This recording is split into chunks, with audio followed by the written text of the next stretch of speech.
तो आज हम बात कर रहे थे, मैं बोल रहा था कि आप इसको ज़रा थॉरली आप इसको पढ़ लेना।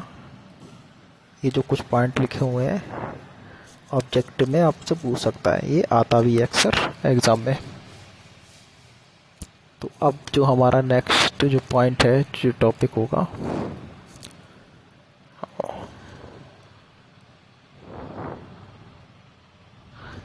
अब देखें।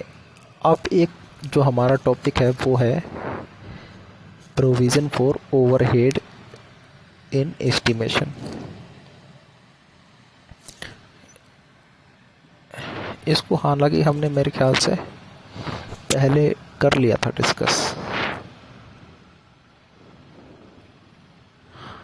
इसमें बेसिकली ये इसकी समरी के बारे में बात करें तो ये वो खर्चे होते हैं जब हम कोई भी एस्टिमेशन जब तैयार कर रहे होते हैं, तो उस टाइम पे हम इनको काउंट नहीं करते, लेकिन एक प्रैक्टिकल स्थिति रखने के लिए एक होता है आदर्श सिचुएशन और एक होती है जो एक्चुअल सिचुएशन है। तो उस मेज़रमेंट के हिसाब से इसमें हम कुछ चीज़ों का खर्चा ऐड कर सकते हैं।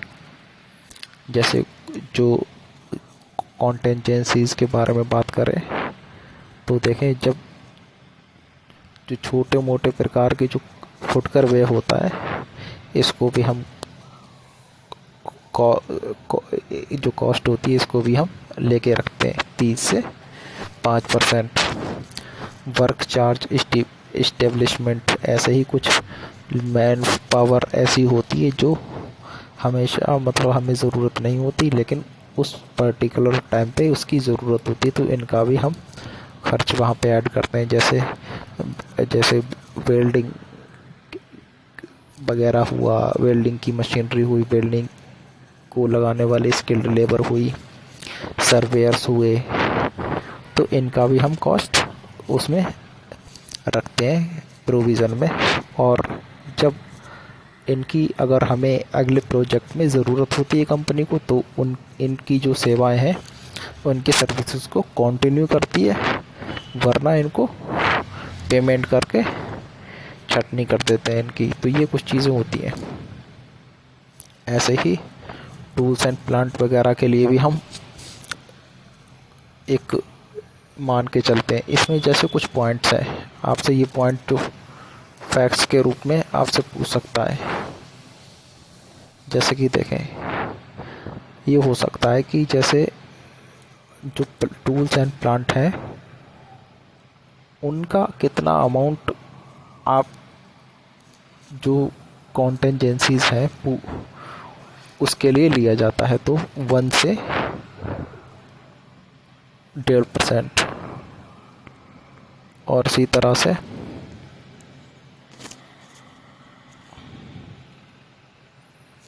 इसी तरह से जो था,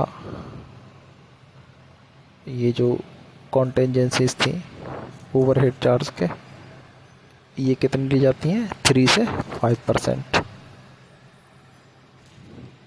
तो ये हो गया हमारा ओवरहेड जो चार्जेस थे।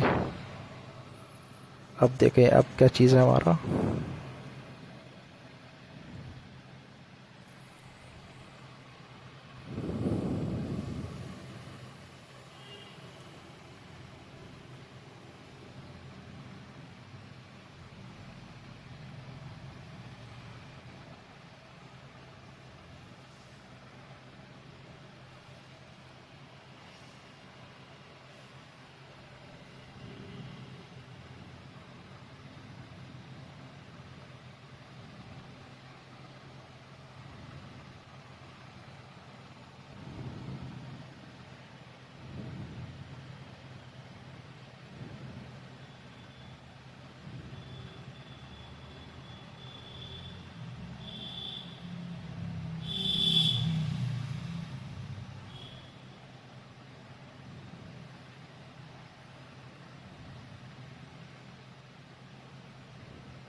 जैसे यहाँ पे इससे पहले हमने लेक्चर में जो कुछ स्टैंडर्ड, हर काम के जो स्टैंडर्ड्स एक कोड होता है गवर्नमेंट का, उसके जो मशीनरी वर्क है उसके लिए कुछ प्रोविज़न दिए हुए हैं।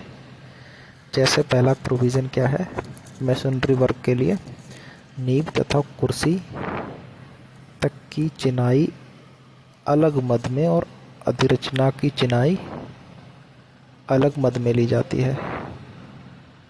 कहने का मतलब है जो हमारा जो सब सरफेस जो वर्क होगा उसको हम अलग क्वांटिटी में हम काउंट करेंगे, और जो जो हमारा लास्ट जो खसका होगा वहाँ से लेकर प्लिंथ लेवल तक की जो क्वांटिटी होगी उसको अलग क्वांटिटी में अलग मद में उसको काउंट करेंगे, क्योंकि इनकी भुगतान दरें अलग अलग होती हैं।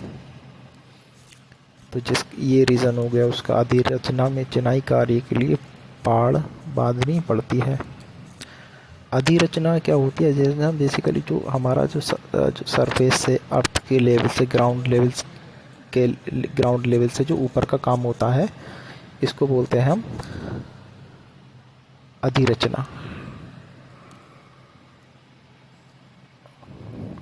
भिन्न भिन्न मसालों की चिनाई के लिए अलग अलग मदें ली जाती हैं, क्योंकि दरें अलग अलग होती हैं। यह आप पढ़ लेना। और दूसरा पॉइंट क्या लिखा हुआ है, दीवार की मोटाई सदा आधी ईंट मोटाई के गुणक में लेनी चाहिए। जैसे आधी ईंट मोटी 10 सेंटीमीटर दीवार, एक ईंट मोटी 20 सेंटीमीटर दीवार। तो कहने का मतलब ये है कि जब भी हमने जो दीवार की जो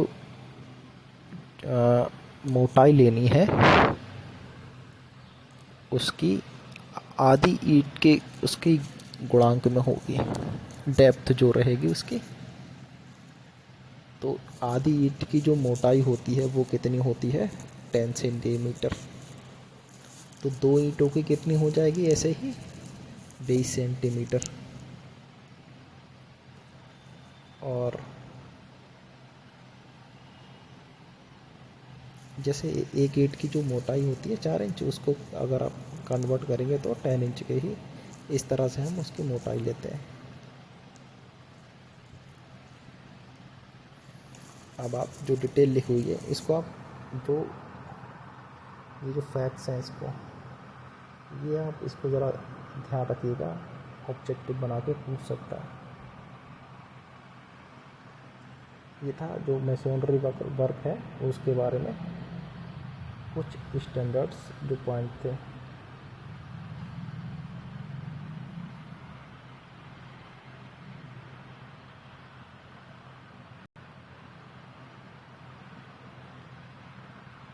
रेट्स के बारे में कल हम बात कर चुके थे।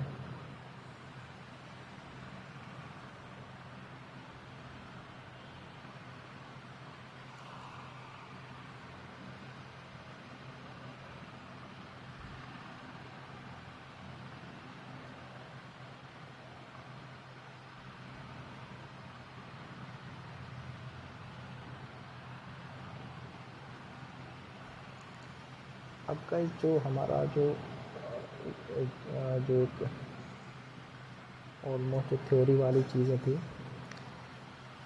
वो हमने लगभग सारी कवर कर ली है। अब जो नेक्स्ट क्लास से हम जो सिंपल स्ट्रक्चर होते हैं, जैसे पहले 1 रूम 2 रूम वगैरह के जो स्ट्रक्चर होते हैं उनकी हम कॉस्टिंग किस तरह से करेंगे इसको हम डिस्कस करेंगे।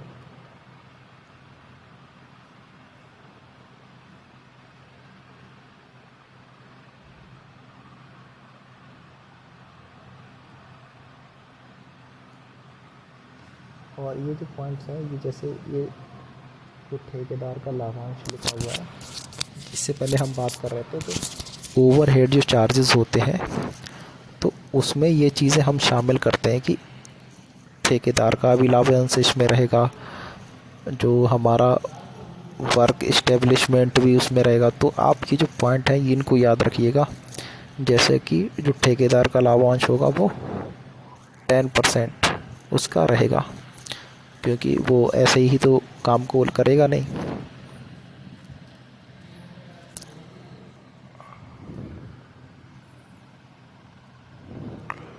और ये देखें कुछ अदर्स में ये चीज़ें हैं, जैसे कि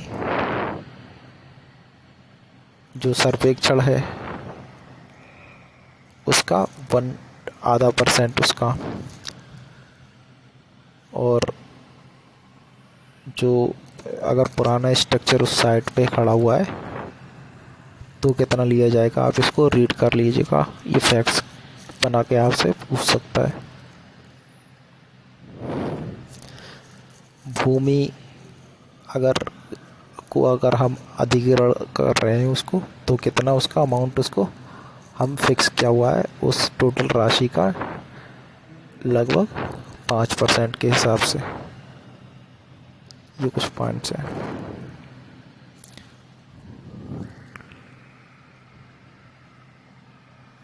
और एक ये भी रहता है कि इस चीज़ को भी हम प्रोविज़न में लेकर चलते हैं कि जो बाज़ार, जो बेसिकली जो एस्टिमेशन तैयार किया जाता है वो शेड्यूल रेट्स पे किया जाता है, लेकिन बाज़ार वगैरह की कीमतें इससे कुछ डिफर हो सकती हैं। तो ये इस पॉइंट भी हमको ज़हन में रखना चाहिए। देखें क्या लिखा हुआ है, बाज़ार दरों के बढ़ जाने पर विभागीय दर अनुसूची को भी अपडेट करना होता है। यदि किसी कारणवश किसी समय में ये कार्य संभव नहीं है तो दरों को काल संगत बनाने के लिए बाज़ार, हाँ तो इस पे उस तरह से ही हम ले लेते हैं इसको।